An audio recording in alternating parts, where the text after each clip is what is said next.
घर में गूंजती हुई वो आवाज छन छन छन। यह बात उन दिनों की है जब मैं 9वीं कक्षा में पढ़ता था। तब मेरी उम्र 14 साल थी। कुछ समय में अपनी फैमिली के साथ रहता था। मेरी फैमिली में मम्मी पापा और मेरी छोटी बहन भी थी। मेरे पापा गवर्नमेंट की नौकरी करते थे, इसलिए हमें सरकारी क्वार्टर्स में रहना पड़ता था। जब मेरे पापा का प्रमोशन हुआ था तब हमने उस कॉलोनी में एक बड़ा सा फ्लैट ले लिया। उसके बाद हम नए फ्लैट में शिफ्ट हो गए। मैं बहुत ही खुश था क्योंकि मैं सोच रहा था कि मैं अपना एक अलग से कमरा लूंगा।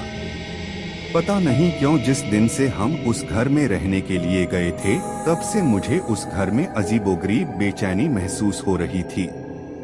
उस घर में मुझे देर से सोने की आदत थी क्योंकि हमारा टीवी चैनल वाला हर रात को एक नई फिल्म दिखाता था और मेरे मम्मी पापा और बहन दूसरे कमरे में जल्द सो जाते थे।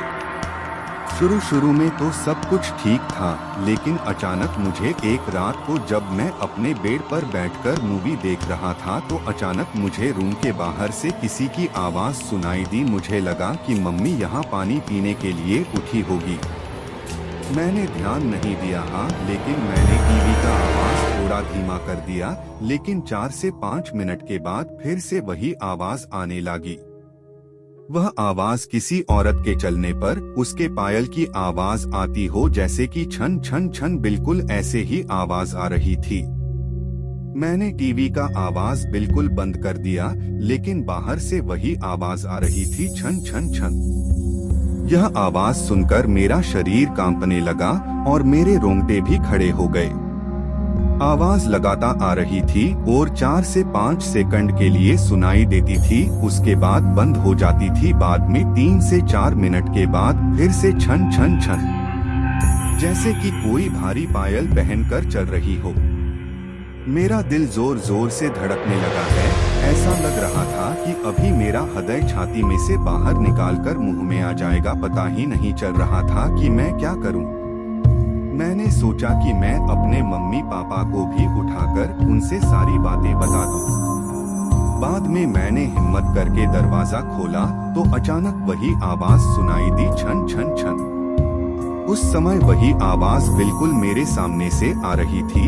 ऐसा लग रहा था कि कोई नई परिणीत स्त्री चलकर मेरे पास आ रही हो, लेकिन सिर्फ आवाज ही आ रही थी। सामने कोई भी नहीं दिख रहा था और आवाज भी बिल्कुल स्पष्ट सुनाई दे रही थी, छन छन छन।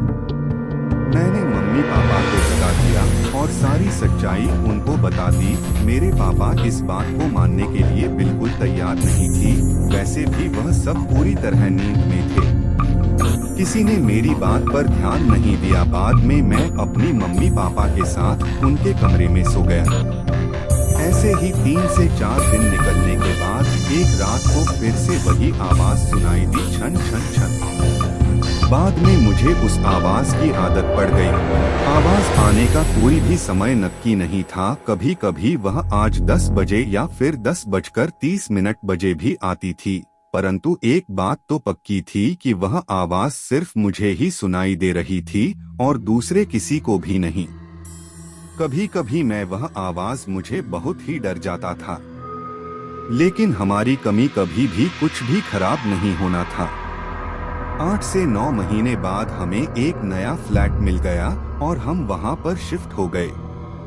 उसी फ्लैट में हमारी जगह पर जो नए लोग रहने के लिए आए थे वह हमारे जान पहचान के लोग थे। उनका बेटा मेरा बहुत अच्छा दोस्त था और उनका फैमिली काफी बड़ा था। एक दिन वह अंकल हमारे घर पर आए और हमसे पूछा कि क्या आपको कभी कभी कोई आवाज सुनाई दे रही थी।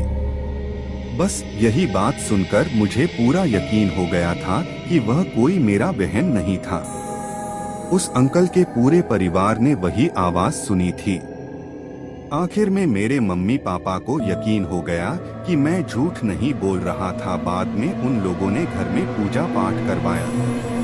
हमने यह बात जानने की कोशिश की थी कि उस घर में आखिर हुआ क्या था।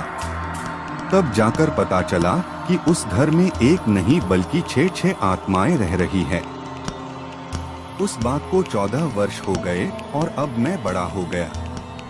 मुझे पता नहीं है कि क्या आज भी वही आवाज सुनाई दे रही है या नहीं, लेकिन आज भी मैं उस आवाज के बारे में सोचता हूँ तो मेरे मन में एक अजीब सा डर लगने लगता है। भगवान की कृपा है कि आज सब कुछ ठीक है।